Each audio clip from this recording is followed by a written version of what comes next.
شروع اللہ کے نام سے جو بڑا مہربان نہایت رحم کرنے والا ہے۔ اسلام to my YouTube family, Samsha voice میں خوش آمدید۔ وہ کون تھی؟ راستے پر آہستہ سے چلتے ہوئے جیسے ہی مزار کا گنبد نظر آنے لگا، میرے قدموں میں تیزی آ گئی۔ مزار جس کا میں ذکر کر رہا ہوں بہت بڑے رقبے پر پھیلا ہوا تھا، جس میں اس کی مرکزی عمارت، جس میں کسی بزرگ کی قبر شریف تھی تو مختصر، مگر اس کا احاطہ بہت بڑا تھا، جو سرخ اینٹوں سے بنا ہوا تھا۔ کچھ حصہ بالکل کچا بھی تھا، جس پر کچھ خستہ حال قبریں موجود تھیں جو نہ جانے کن کی تھیں۔ کچھ حصے پر جا بجا پرانے برگد، پیپل اور نہ جانے کون کون سے قدیم درخت تھے۔ مزار شریف ہمارے علاقے کے لوگوں کے مطابق کسی بہت بڑے بزرگ کا تھا۔ اس مزار پر صبح سے رات تک لوگوں کا ہجوم رہتا تھا۔ بے اولاد جوڑے اولاد کی منتیں مانگتے، منت جو کہ عموماً پوری بھی ہو جاتی تھی تو چڑھاوے چڑھانے والوں کا تانتا بند جاتا۔ کوئی اپنی بیٹی کی شادی کی منت مانگتا تو شادی ہونے پر باقاعدہ عروسی لباس تک میں دلہن منت پوری کرنے آتی تھی۔ مگر مزار اپنی جس خصوصیت کے لیے بے حد مشہور تھا وہ اسیب زدہ لوگوں کا علاج تھا۔ دور دور سے لوگ اپنے اسیب زدہ بیٹے بیٹیوں کے علاج کے لیے مزار شریف آتے اور یہیں پڑ جاتے اور اپنے مکمل صحت مند مریضوں کو لے کر واپس جاتے۔ مزار کے احاطے میں میں نے بارہا اپنی آنکھوں سے نوجوان اسیب زدہ لڑکے لڑکیوں کو اس طرح مسلسل کلی بازیاں کھاتے دیکھا تھا جو کوئی عام انسان کر ہی نہیں سکتا تھا۔ میری والدہ کے بقول صاحب مزار اسیب زدہ کے اوپر چڑھی بدروحوں کو اس طرح سزائیں دیتے تھے کہ وہ بیمار کو چھوڑ کر چلا جائے۔ کبھی شدید تپتی سی دھوپ میں ننگے پاؤں الٹا یعنی پاؤں اوپر کر کے ہاتھوں کے بعد لڑکے لڑکیاں اس طرح تیزی سے چلتے تھے کہ کیا کوئی کرتب دکھانے والا چلتا ہوگا۔ ان کے ساتھ آنے والے شدید پریشان چہرہ لیے ایک طرف بیٹھے یہ تماشا دیکھتے۔ ہم یعنی میں اور میرے کچھ دوست اس وقت بالکل نوجوان تھے۔ ہمارے لیے ان مناظر میں بے حد کشش ہوتی تھی۔ اکثر اوقات کوئی نوجوان اسیب زدہ لڑکا یا لڑکی مسلسل تکرار کرتا سنائی دیتا، نہیں جاؤں گا، نہیں جاؤں گا۔ میرے والد صاحب ان باتوں کے بے حد خلاف تھے۔ وہ مزاروں پر جانے، منتیں مانگنے، چڑھاوے چڑھانے کے سخت مخالف تھے۔ وہ اسیب کو بھی نہیں مانتے تھے۔ یہ سب ذہنی بیماریوں کی اقسام ہیں۔ وہ یہ بھی پسند نہیں کرتے تھے کہ میں یا میری امی کبھی مزار پر جائیں، مگر مزار میرے کالج کے عین راستے میں پڑتا تھا۔ کالج آتے جاتے اس کے احاطے پر نظر پڑنا لازمی تھی، اور احاطے میں اسیب زدہ نوجوانوں کی ایسی حرکات جو کوئی بڑا کرتب باز بھی مشکل کر پائے، ان میں میری دلچسپی ظاہری بات تھی۔ ایسے ہی ایک دن جب میں کالج سے واپس آ رہا تھا تو اس پر میری نظر پڑی۔ وہ مزار کے باہر احاطے سے ہٹ کر جہاں اینٹوں کا فرش ختم ہو کر کچی زمین شروع ہوتی تھی بیٹھی ہوئی تھی۔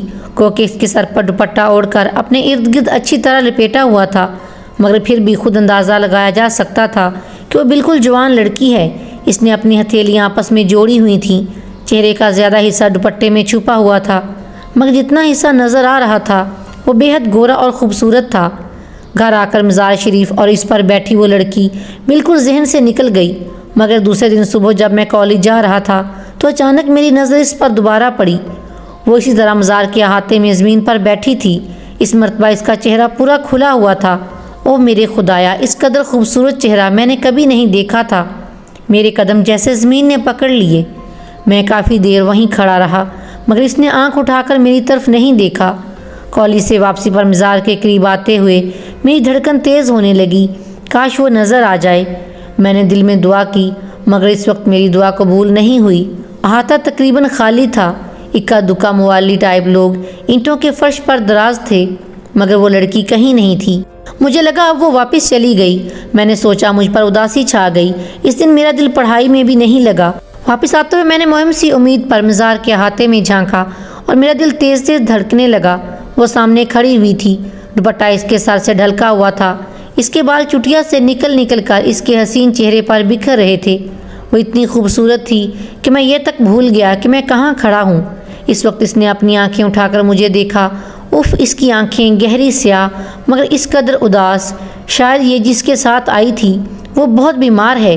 میں نے سوچا، جیسا کہ میں نے شروع میں کہا، لوگ دور دور سے اپنے مریضوں کو لے کر اس مزار پر آتے تھے اور جن کے لیے روز آنا جانا ممکن نہیں ہوتا وہ یہیں رہ جاتے۔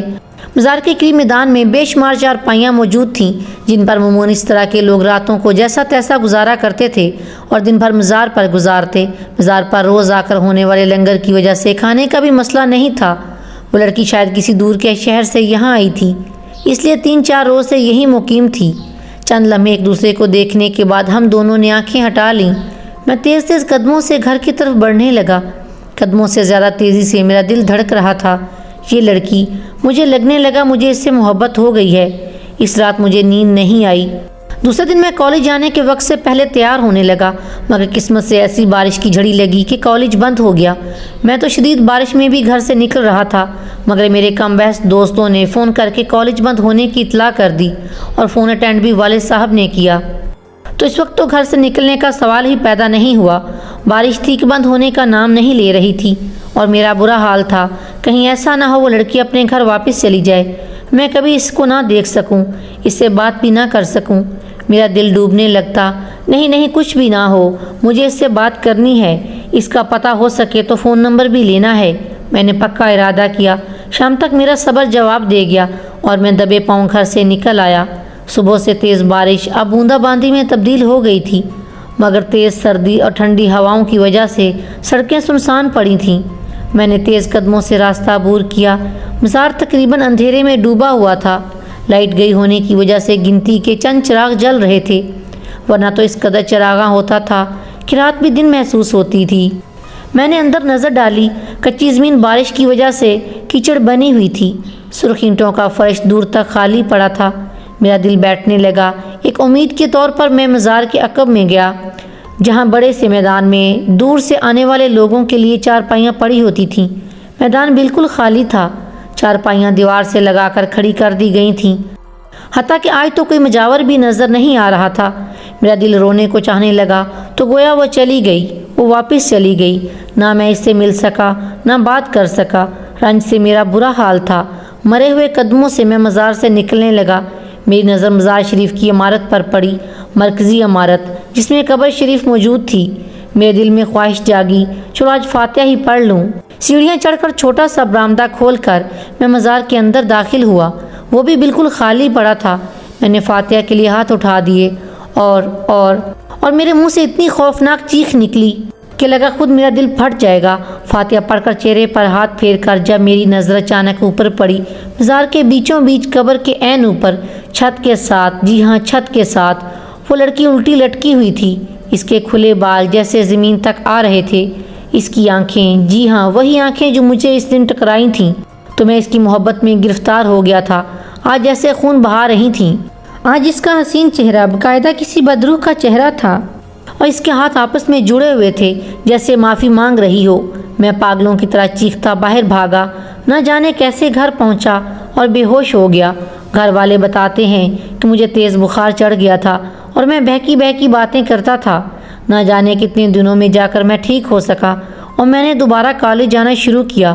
ہاں مگر ایک بات ہے، راستے سے گزرتے ہوئے میں نے دوبارہ کبھی مزار کی طرف نگاہ نہیں اٹھائی۔ سٹوری اچھی لگی ہو تو چینل کو لائک شیئر سبسکرائب ضرور کیجیے گا۔ کمنٹ میں ضرور بتائیے کہانی کیسی لگی۔ آپ لوگ بھی اپنے یا اپنے رشتہ داروں کے ساتھ پیش آنے والے سچے واقعات لکھ کر سب کو سنائیں۔